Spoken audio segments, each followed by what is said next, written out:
찬양은 언제나 들어도 참 능력이 있는 것 같습니다. 우리가 찬송 부르면 낙심해서 일어날 줄로 믿습니다. 오늘도 귀한 찬양해 주신 성가대 감사드리고요. 오늘 나눌 말씀은 마태복음 7장 7절로 8절 말씀입니다. 마태복음 7장 7절로 8절 두 절 말씀입니다. 우리 함께 봉독하도록 하겠습니다. 7장 7절로 8절 다 같이 봉독합니다. 구하라 그리하면 너희에게 주실 것이요 찾으라 그리하면 찾아낼 것이요 문을 두드리라 그리하면 너희에게 열릴 것이니 구하는 이마다 받을 것이요 찾는 이는 찾아낼 것이요 두드리는 이에게는 열릴 것이니라. 아멘. 2018년도 이제 연말 마무리가 다 되어가고 있습니다. 그래서 이 연말을 앞두고 앞으로 4주 동안 믿음의 길, 그리스도인의 길이 어떤 길인가, 예수를 믿는 삶부터 시작해서 어떻게 살아가는 것인가를 4주를 통해 마태복음에 있는 말씀, 예수님이 하신 말씀을 따라서 우리가 좀 4주 동안 다뤄보려고 합니다. 앞으로 4주는 이런 제목으로 말씀을 나눠갑니다. 첫째가 주님을 찾습니다. 두 번째 주가 주님을 따라갑니다. 안 보여주시네요. 네. 세 번째 주가 주님을 찬송합니다. 네 번째 주가 주님을 자랑합니다. 예수를 믿고 살아가는 자의 길은 첫째가 주님과 만남이 있어야 합니다. 그래서 cry. 두 번째, 주님을 믿고 나면 신앙생활은 주님을 따라가는 겁니다. 세 번째, 예수를 믿는 사람 안에는 찬송이 있어야 할 줄로 믿습니다. 찬송과 예배가 있어야 합니다. 그리고 예수 믿는 사람은 평생토록 주님을 자랑하며 살아가야 될 줄로 믿습니다. 그래서 이렇게 4주 동안 우리가 말씀을 좀 나누려고 합니다. 오늘은 주님을 찾습니다. 그 믿음의 출발에 대한 얘기를 좀 하려고 합니다. 저는 계속해서 많은 사람들을 만나면서 믿음에 대해서 많은 생각을 합니다. 그리고 내린 결론이 이것입니다. 믿음은 절대로 억지로 심어줄 수 없다는 겁니다. 강요해서 믿음을 내 옆에 있는 사람에게 줄 수 없습니다. 팔을 비틀어도 안 됩니다. 믿음은 절대로 강제로 못 가지게 합니다. 그렇다면 믿음은 어디에서 시작되는 것일까? 오늘 먼저 그것을 좀 나누려고 합니다. 오늘 말씀에 예수님은 구하라, 찾으라, 두드리라고 말씀하십니다. 물론 이것은 기도에 관한 교훈이기도 합니다. 그러나 무엇을 구하라고 하시는 것일까? 무엇을 찾으라고 하시는 것일까? 무엇을 두드리라고 하시는 것일까? 이것에 대해서 평상시 우리가 늘 기도해야 되지만 예수님이 말씀하신 이 말씀의 끝자락에 이것을 말씀하신 의도를 조금 우리가 볼 수가 있습니다. 저희가 오늘 그 끝부분, 오늘 읽었던 구하라 찾으라 두드리라의 뒷부분 9절 10절 말씀을 읽은 다음에 한번 나눠보도록 하겠습니다. 너희 중에 누가 아들이 떡을 달라 하는데 돌을 주며 생선을 달라 하는데 뱀을 줄 사람, 뱀을 줄 아버지가 어디 있느냐. 11절 다 같이 한번 읽겠습니다. 너희가 악한 자라도 좋은 것으로 자식에게 줄 줄 알거든 하물며 하늘에 계신 너희 아버지께서 구하는 자에게 좋은 것으로 주시지 않겠느냐. 예수님은 구하라 찾으라 두드리라 말씀하시고 11절에 이 기도에 관한 계명의 결론으로 이렇게 말씀하시는 겁니다. 악한 사람이라 할지라도 자식에게는 좋은 걸 줄 줄 아는데 하물며 하늘에 계신 너희 아버지께서 구하는 자에게 좋은 것으로 주시지 않겠느냐. 여기 두 가지 단어가 조금 우리가 관심을 갖고 좀 봐야 될 부분입니다. 하나는 뭐냐면 아버지에 대한 의미입니다. 아버지는 나쁜 아버지도 자식에겐 좋은 거 준다 이렇게 말합니다. 그래서 첫째는 아버지란 단어가 등장한다는 겁니다. 즉 이 기도를 아버지와 자녀의 관계에서 설명하고 계시다는 겁니다. 두 번째로 아버지는 구하는 자에게 좋은 것을 주시지 않겠느냐라고 질문하고 있습니다. 저는 이제 이 말씀 보면서 여러분들에게 한 가지를 좀 질문하려고 합니다. 구하라 찾으라 두드리라 그리고 결론을 21절을 보셨는데 이걸 읽고 나서 한번 대답해 보세요. 하나님은 우리에게 좋은 것을 준비하고 계시다는 거예요? 안 계시다는 거예요? 그것을 구하셔야 합니다. 우리가 다른 거 다 구해도 되는데 주님이 좋은 것을 주고 싶어 하시는 그것을 구해야 합니다. 작년엔가 저희 막내딸이 왔는데 저는 늘 자녀들을 보면 안쓰럽습니다. 왜냐하면 일찍 떨어져서 이제 객지 생활을 했기 때문에, 저 역시 고1 때부터 떨어져 살아봤기 때문에 압니다. 엄마를 떨어져 사는 사람들, 아이들 마음에는 약간의 공허감이 있습니다. 그래서 오면 가급적 잘해주려고 저는 애를 쓰는데, 제 아내는 안 먹입니다, 애들을 잘. 딸들이 오면 좀 잘해주면 좋겠는데 그만 먹으라는 겁니다. 그 이유는 여자들만 알 겁니다. 이 아이가 이제 막내가 자기가 돈을 조금 모아가지고 이번에 시계를 사려고 한다고 그래요. 그래서 자기 좀 다녀오겠다 그러는데, 뭔 시계냐 그랬더니 유리가 새까만 거 있잖아요. 새까면서 이렇게 이메일도 보고 뭐 이러는 그런 거 있잖아요. 하여튼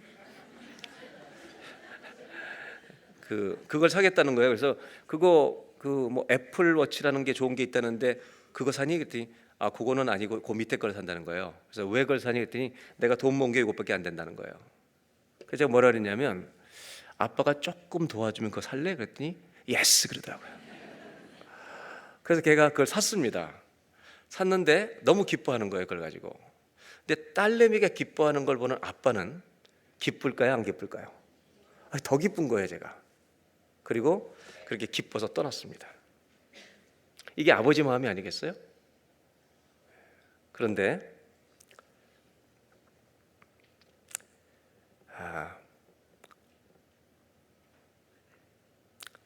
아버지인 제 마음속에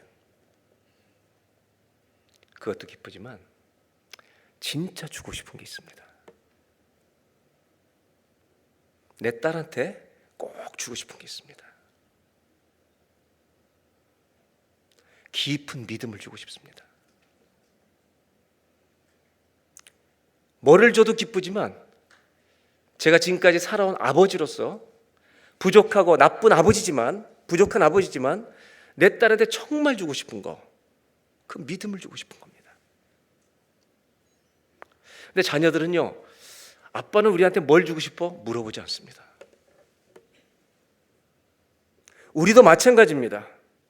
하나님이 우리에게 주고 싶은 좋은 것이 있는데 안 물어봅니다. 우리는 자꾸 내가 원하는 것만 달라고 합니다. 오늘 예수님은 이 말씀을 주실 때 아버지와의 자녀의 관계를 세팅해 놓고 이 말씀하시는 겁니다. 이 이야기에 우리가 생각해 볼 것은 공통점, 이 아버지와 하나님 아버지와 우리들 사이에, 우리와 자녀 사이에 공통점과 차이점이 있습니다. 공통점은 아버지는 자식을 사랑한다는 겁니다.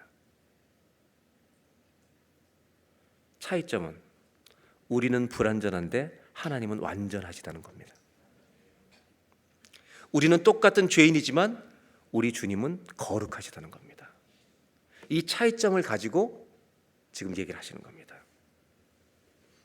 우리도 아버지로서 자식을 사랑하지만 하나님 아버지는 사랑을 넘어서 완전하고 거룩한 분이십니다. 그분이 우리들이 무엇을 하나님 앞에 구하기를 원하시는가? 무엇을 찾기를 원하시는가? 예수님의 비유 가운데 아버지와 아들의 관계를 설명해 주신 한 가지 비유를 통해 우리가 무엇을 찾아야 하는 것인지를 오늘 말씀 속에서 한번 나눠보려고 합니다. 우리가 아는 유명한 이야기가 두 아들과 아버지의 이야기입니다. 누가복음 15장 12절 한 절을 우리 다 같이 함께 보도록 하겠습니다. 그 둘째가 아버지에게 말하되 아버지여 재산 중에서 내게 돌아올 분깃을 내게 주소 하는지라. 오늘 12절에 이 아들은 아버지를 부릅니다. 아버지를 구하고 찾습니다. 네, 여러분이 솔직한 대답을 해보십시오. 이 아들은 아버지를 찾는 것입니까? 다른 걸 찾는 겁니까? 뭘 찾는 겁니까? 아버지 이름만 부를 뿐입니다. 그는 돈을 구하는 겁니다. 아버지여라고 말을 하지만 아버지를 떠날 준비를 하고 있는 겁니다. 성경은 이렇게 아버지에게 돈을 챙겨서 떠난 아들의 결과가 어떻게 되는지 13절 바로 다음 절에 소개합니다. 다 같이 읽어볼까요?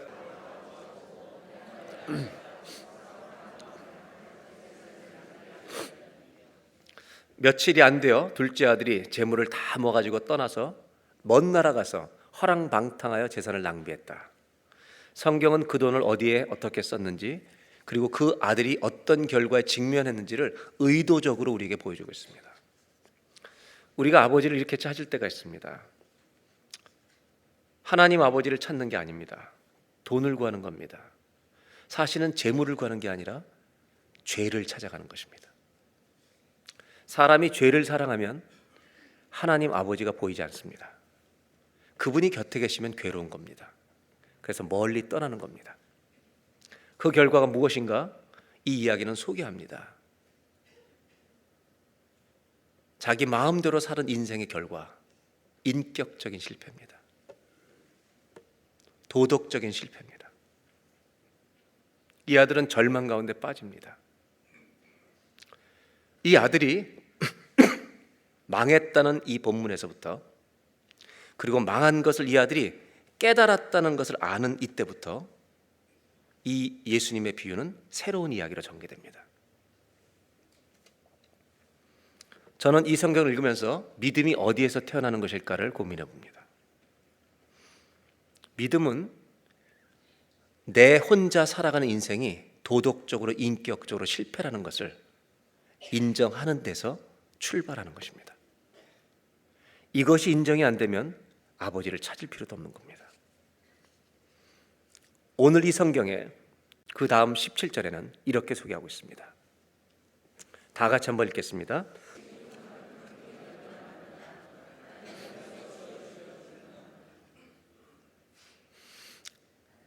이 아들은 자기가 실패했다는 사실을 인정했을 때 아버지를 기억하게 됩니다.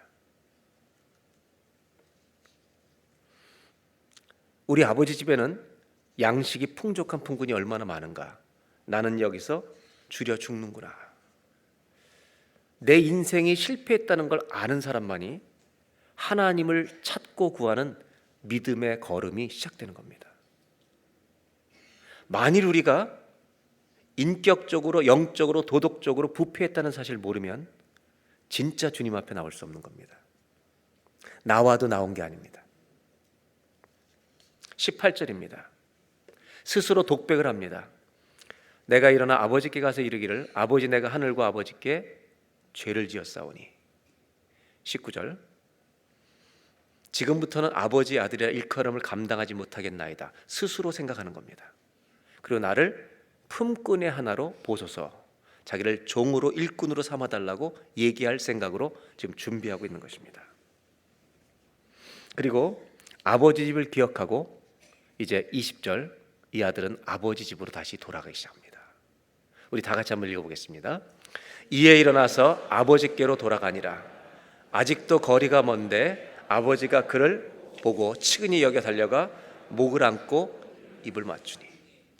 여러분, 첫 번째 이 20절의 맨 앞에 나오는 구절은 일어나서 아버지께로 돌아간다고 표현하고 있습니다.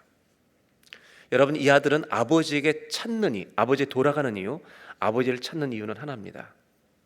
나는 실패했습니다. 도덕적으로 완전히 실패한 사람입니다. 혼자 놔두면 나는 망하는 사람입니다. 자신이 죄인인 것을 깨닫는 사람은 하나님을 찾아야 합니다. 그분께 나아가야 살 줄로 믿습니다. 왜냐하면 그분만이 우리를 용서하실 수 있는 좋은 것, 은혜를 가지고 계시기 때문입니다. 믿음은요, 학습으로 태어나는 게 아닙니다. 믿음은 글자로 태어나지 않습니다. 믿음은 하나님 말씀을 듣고 내가 누구인가를 깨닫는 데서부터 진짜 믿음이 시작됩니다. 성경은 여기서 아버지의 모습을 보여줍니다. 다시 한번 20절을 보겠습니다. 아버지께로 돌아가니라. 그 다음 아직도 거리가 먼데 아버지가 그를 보고. 여러분, 얼마 동안 이 아들이 방황했는지 6개월일지 1년인지 2년인지 모릅니다. 그 유산을 다 허비한 동안 아버지가 자기를 잊어버린 줄 알았습니다. 그런데 돌아가는데 거리가 먼 데부터 아버지는 그를 보고 달려옵니다. 목을 안고 입을 맞춥니다. 아버지 집에 돌아가 보면 아들이 깨닫는 게 있습니다. 아버지가 나를 여태까지 기다리셨다는 것입니다. 오늘 예배가 이것을 깨닫는 예배가 되기를 주의 이름으로 축복합니다. 성경을 읽어보면 사마리아 여인이 아주 험난한 인생을 살고 있습니다. 그래서 사람들이 없는 시간에 우물에 물을 길러 갑니다. 근데 성경에 그때 그 우물가에 누가 앉아 계셨습니까? 예수님이 그녀를 기다리고 계셨습니다. 인격적으로 도덕적으로 다 실패한 사람들, 주님은 기다리고 계십니다. 우리가 구하고 찾을 것은요, 주님입니다. 삭개오는 부자였습니다. 돈을 매니지먼트를 잘했습니다. 그런데 가슴 속에 죄 때문에 괴로워서 견딜 수가 없었습니다. 예수님이 지나간다는 소식을 듣고 뽕나무 위로 올라갑니다. 예수님은 그가 왜 거기 올라가 있는지 아십니다. 그리고 삭개오야 내려오라 그러고 오늘 내가 너희 집에 있겠다고 말씀하십니다. 이거를 저는 거꾸로 해석을 해보려고 합니다. 예수님이 삭개오를 더 기다리신 겁니다. 삭개오 동네를 자꾸 다니시는 겁니다. 나타날 때까지. 교회 성전문을 들어온다고 믿음이 생긴 게 아닙니다. 예수 그리스도의 문을 통과해야 합니다. 부자도 가난한 자도, 세상에서 성공해도 실패해도 아무 관계 없습니다. 죄인은 다 주님 앞에 나와야만 삽니다. 이것이 복음입니다. 왜냐하면 우리 하나님 아버지는 우리 자녀들에게 이 구원을 주고 싶어 하시기 때문입니다. 15장 21절입니다. 다 같이 한번 읽겠습니다. 여기까지만요. 아들이 이르되 뭐라고요? 아버지. 아버지를 부릅니다. 처음 부를 때는 아버지를 부른 게 아닙니다. 돈을 구했고 죄를 찾아가는 겁니다. 오늘 두 번째 아버지를 부릅니다. 잘 대답하시기 바랍니다. 이 아들은 두 번째 아버지를 부를 때 누구를 부르는 겁니까? 누구를 부르는 거예요? 한번 저를 따라해 보실래요? 아버지. 진짜 하나님을 찾는 겁니다.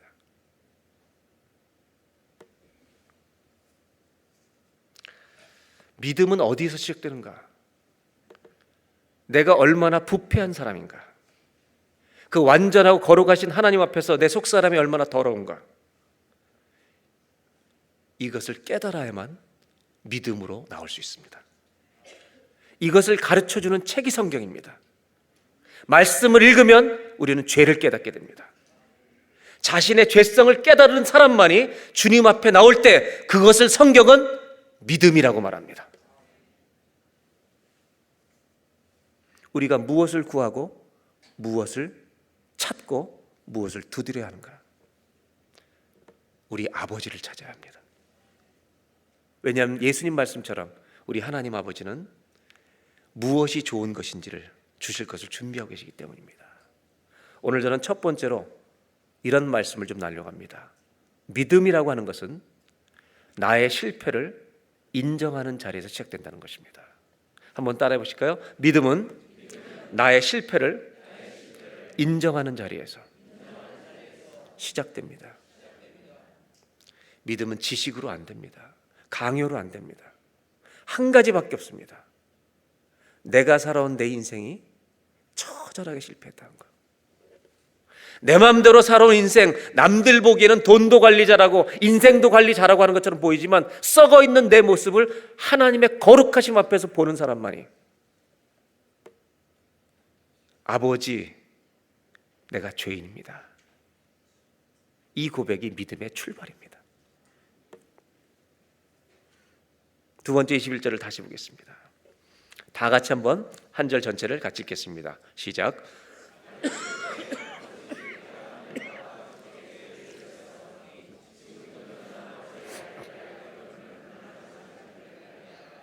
오늘 두 번째로 이 성경을 보면 이 자녀는 양심이 조금 남아 있습니다.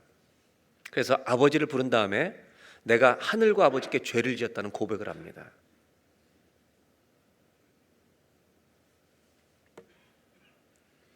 사람 앞에 지은 게 아니라 하나님 앞에 지은 죄를 고백하는 겁니다. 옆에 사람을 보면 내가 저 사람보다 나은 것처럼 보일 수도 있습니다. 그러나 하나님 앞에 서면 우리는 망하는 겁니다. 이걸 깨달아야 합니다. 이 아들은 다 방탕하고 와서 아버지 아들이라고 일컬음을 받는다는 것을 감당하지 못하겠습니다. 자기의 정체성을 바꾸겠다는 겁니다. 누구로 바꿔요? 일꾼으로 써달라는 겁니다.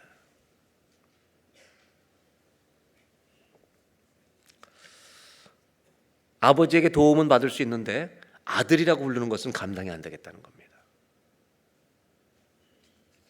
놀랍게도 이렇게 요구하는 아들에게 아버지의 대답은 전혀 다릅니다. 22절입니다. 다 같이 한번 우리가 아버지인 것처럼 읽겠습니다. 시작. 아버지는 종들에게 이르되 제일 좋은 옷을 내어다가 입히고 손에 가락지를 끼우고 발에 신을 신기라. 이 성경을 이제 영어로 좀 설명해 드리겠습니다. 아들이 아들이라고 저를 여기지 말아달라고 이제 품꾼으로 여겨달라는 마음으로 왔습니다. 이렇게 말이 끝나자 영어 성경에는 But the father said, 그러나 아버지는 다르게 말합니다. 그의 종들에게 이렇게 말한다. Quick. 우리가 그렇게 좋아하는 말, 빨리 서둘러. 나는 내 아들이 아들이 아닌 종 같은 사람으로 1분이라도 사는 것을 원하지 않는다라고 말하는 겁니다. 하나님은 우리들이 하나님의 자녀에서 떨어진 것을 1분도 그렇게 사는 것을 1분도 원하지 않으십니다. 당장 제일 좋은 옷을 가져와라. 손에 가락지를 끼워줘라. 발에 신을 신겨라. 삼중장치로 아들 됨을 확인합니다. 우리 성부 하나님은 예수님을 통해 그리스도의 의의 옷을 입혀주십니다. 우리 성령님은 인을 쳐주십니다. 우리 예수님은 십자가에 달려 돌아가시기 전에 제자들의 발을 씻겨주십니다. 너는 종이 아니다. 그리고 이렇게 말합니다. 나는 너의 아버지다. 네가 타락해도 방탕해도 나는 너 아버지다. 왜 그렇습니까? 이 비유의 첫 출발을 우리가 읽어야 합니다. 11절에 이 비유에 시작하실 때 예수님은 이 관계를 시작합니다. 보겠습니다. 다 같이 읽습니다. 또 이르시되 어떤 사람에게 두 아들이 있는데. 여러분, 이 구절이 지금 모든 비유의 첫 번째 구절이고 모든 내용은 이 구절에 걸려 있습니다. 어떤 아버지에게 두 아들이 있었습니다. 아버지와 아들입니다. 이 관계는 아들이 아버지를 버려도 아버지는 안 버립니다. 아버지를 잊어버리고 죽은 자로 여기고 유산을 달라 하고 아무리 떠나도 아버지는 여전히 그는 아들로 여기십니다. 아버지는 아들을 포기한 적이 없습니다. 그래서 오늘도 이 아버지는 아들을 기다리고 있었던 겁니다. 이 성경책은요, 제일 모든 이야기의 첫 1장 1절이 창세기 1장 1절이 이 말씀입니다. 우리 모두는 여기에 걸려 있습니다. 태초에 하나님이 천지를 창조하시니라. 이 말씀에 우리 모두가 걸려 있는 겁니다. 우리는 태어나면서부터 창조하신 하나님과 우리의 관계 속에서 출발하는 겁니다. 근데 우리는 그 관계를 떠납니다. 부정합니다. 근데 그분은 우리가 돌아오기를 기다리고 계십니다. 그리고 돌아왔을 때 지체하지 않습니다.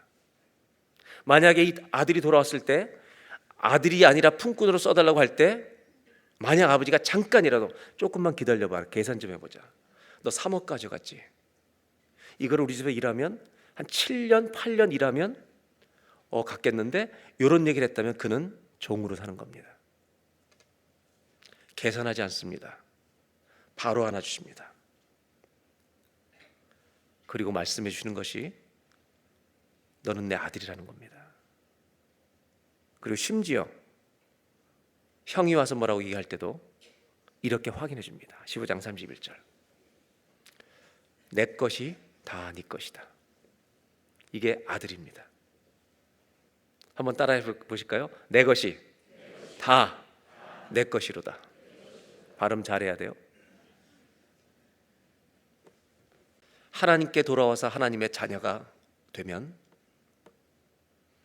천국이 우리 것이 될 줄로 믿습니다. 아버지의 나라는 자녀 것입니다.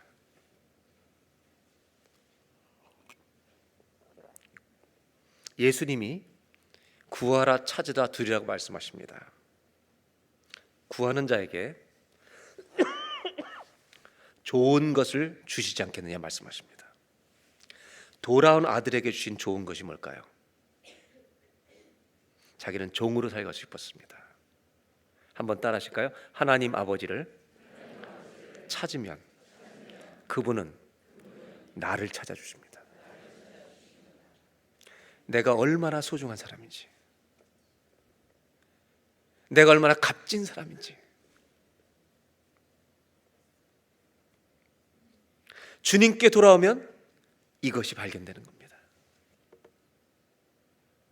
돈 때문에 막 살다가 자기를 잃어버린 사람이 있습니다. 상처 때문에 자기를 어둠으로 그냥 끌고 가는 사람이 있습니다. 자기 죄 때문에 나머지 인생을 막 살려고 하는 사람이 있습니다. 여러분, 아닙니다. 주께 돌아오셔야 합니다. 그분은 우리를 돌아오면 소중한 내 아들이다, 내 딸이다, 내가 누구인지 얼마나 소중한 자인지를 우리에게 다시 회복시켜 주시는, 깨닫게 하시는 주님인 줄로 믿습니다. 현장에서 가늠하다가 잡힌 여인이 있습니다. 율법에 의하면 돌에 맞아 죽임을 당할 여자입니다. 예수님이 그 옆에 서십니다. 죽을 사람이 아니라 이 여자도 하나님의 딸이라고 가르쳐 주십니다. 예수님은 죄를 용납하신 게 아니라 죄인을 받아들이신 겁니다. 그리고 이 여자를 살려주시면서 이렇게 말씀하십니다. 어둠 속에 다니지 말고 빛 가운데 거하라고.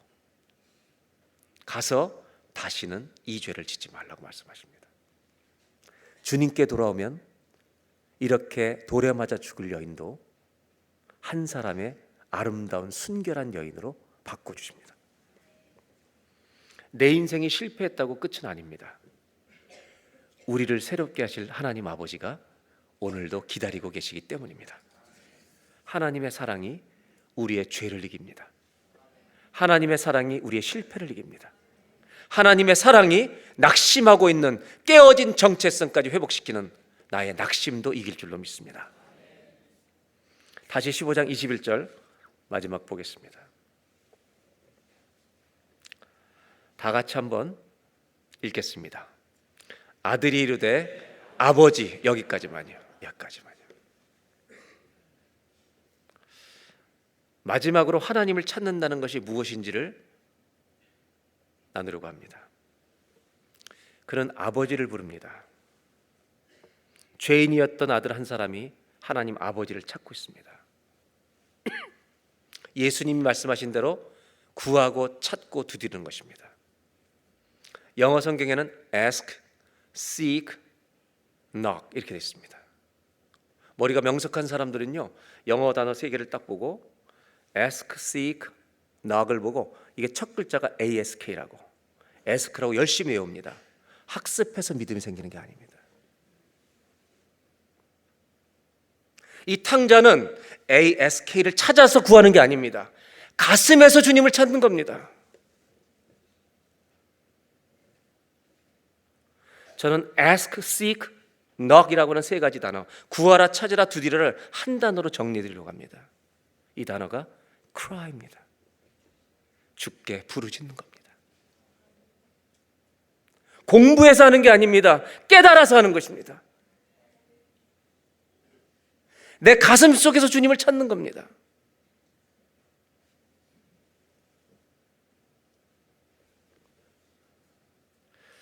우리는 한국 사람들은 드라마를 많이 봅니다.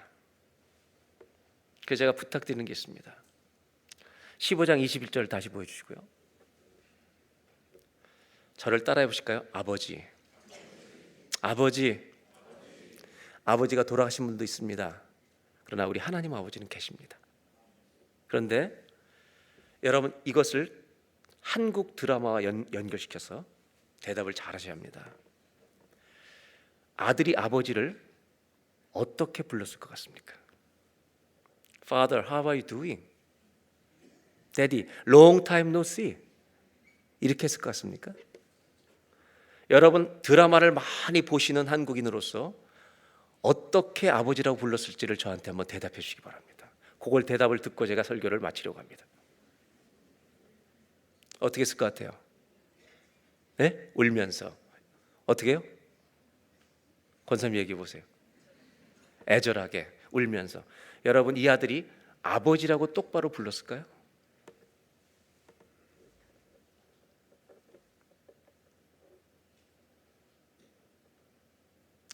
우리가 진짜 힘들 때 아버지라는 발음이 똑바로 돼요?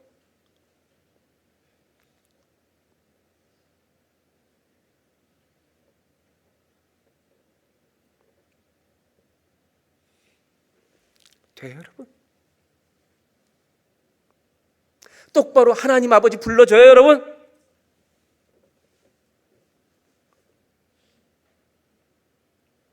그것을 cry라고 그러는 거죠. 아버지란 단어가 들리지 않았을지도 몰라요. 이 아들은 그냥 울고만 있는지도 몰라요.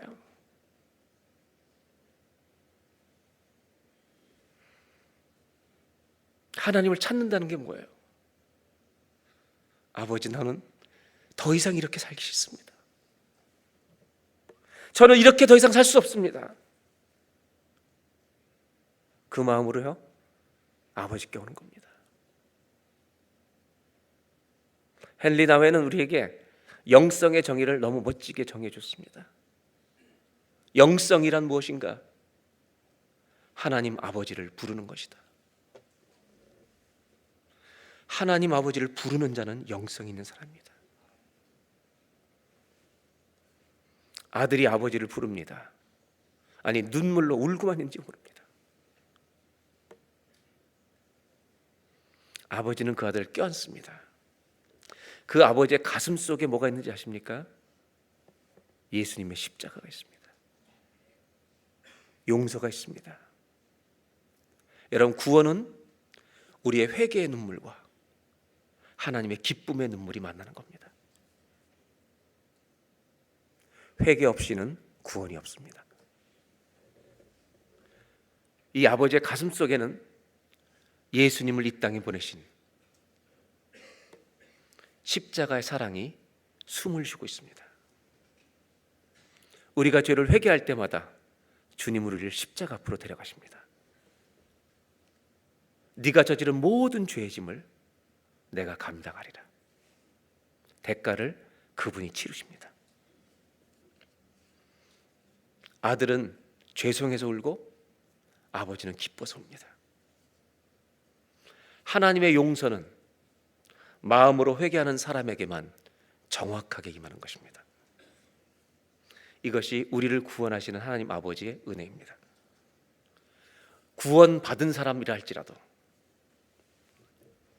우리의 구원을 잃어버리진 않지만 우리의 죄를 날마다 고백하며 살아가는 성도가 되시기를 바랍니다.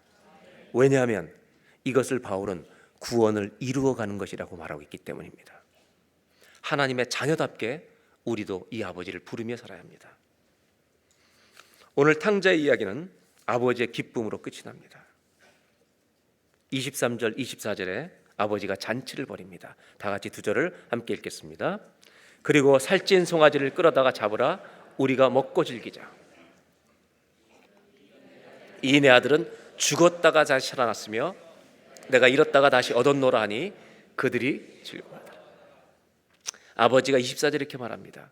너무 기뻐하고 송아지를 잡고 잔치를 벌이는 이유는 내 아들은 죽었다가 다시 살아났다는 겁니다.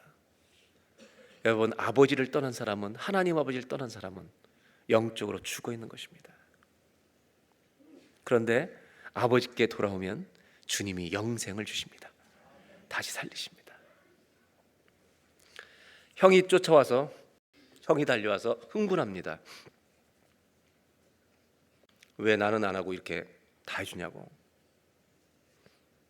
이 아버지는 또 이 형도 말립니다. 그리고 마지막 32절에 이렇게 한마디로 모든 비유가 끝이 납니다. 이 내 동생은 죽었다가 살아났으며 내가 잃었다가 얻었기로 우리가 즐거워하고 기뻐하는 것이 마땅하다 하니라. 하나님을 믿으면서도 죽어가는 영혼을 살리는 기쁨을 누리지 못하고 자기 것만 챙기는 그리스도인들에게 주님은 경고하십니다. 넌 기쁨이 없는 그리스도인이다.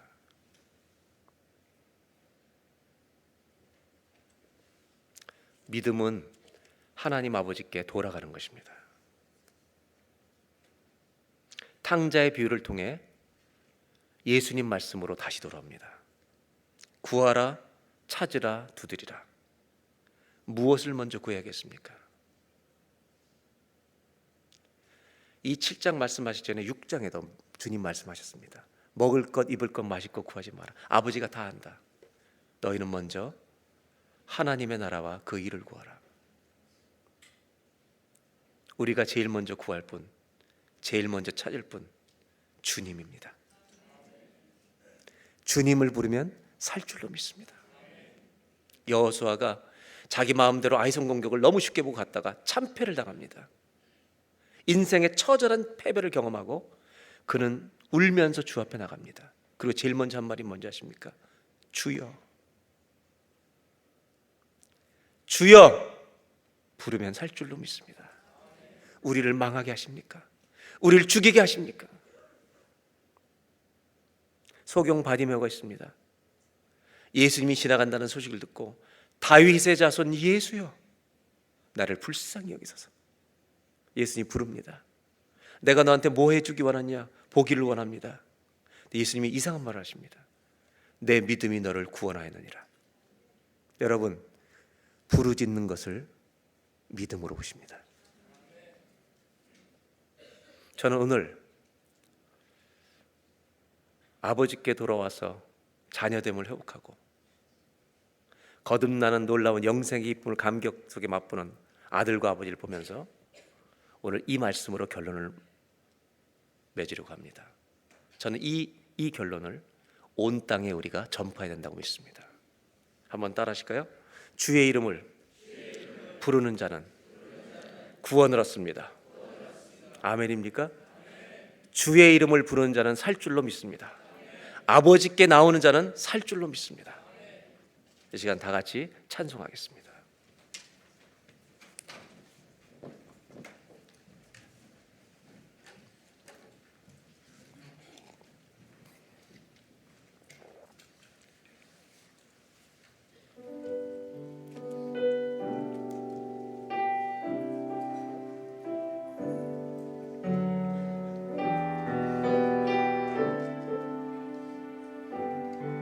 나 주를 멀리 떠났다. 주를 멀리 떠났다.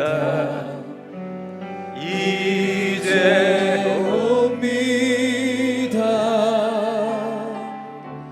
나 죄의 길에 시달려 주여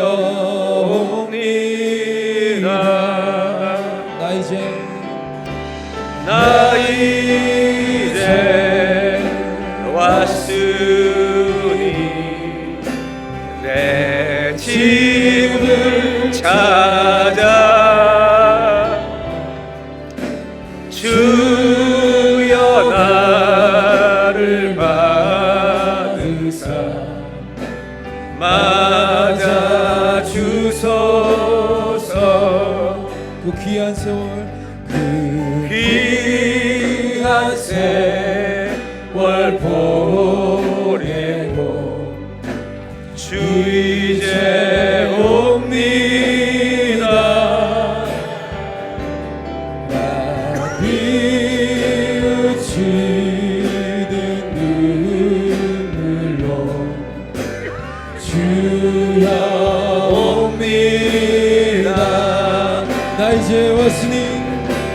나 이제 왔으니 내 집을 찾아 주여 나를 찾아 주소서. Coming home, coming home. Coming home, coming home, never more to roam. Open wide thine arms, O Lord, I'm coming home. Coming home, coming home, never more to roam. Open wide thine arms, O Lord. Lord, I'm coming home. 나 바랄 것이 무언가 우리 주 예수 날 위해 주님 당하신 믿고 옵니. 나 이제 왔으니 나 이제 왔으니 내 집을 찾아 주여 나를 받으사 맞아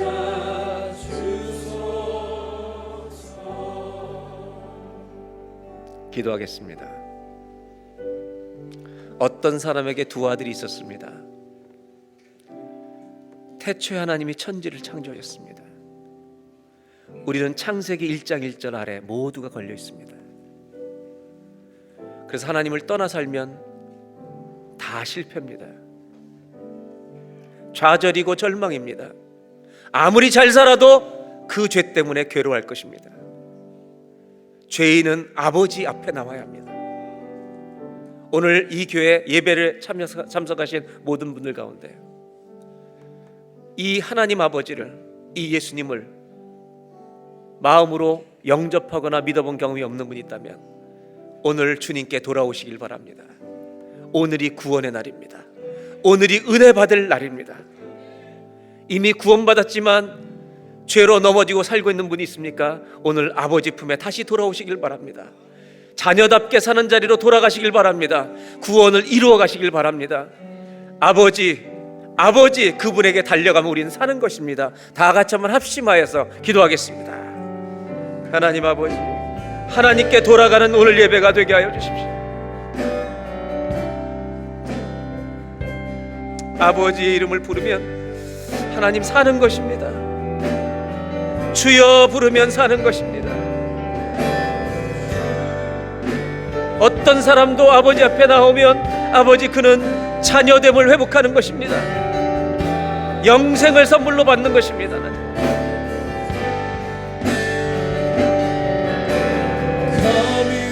아버지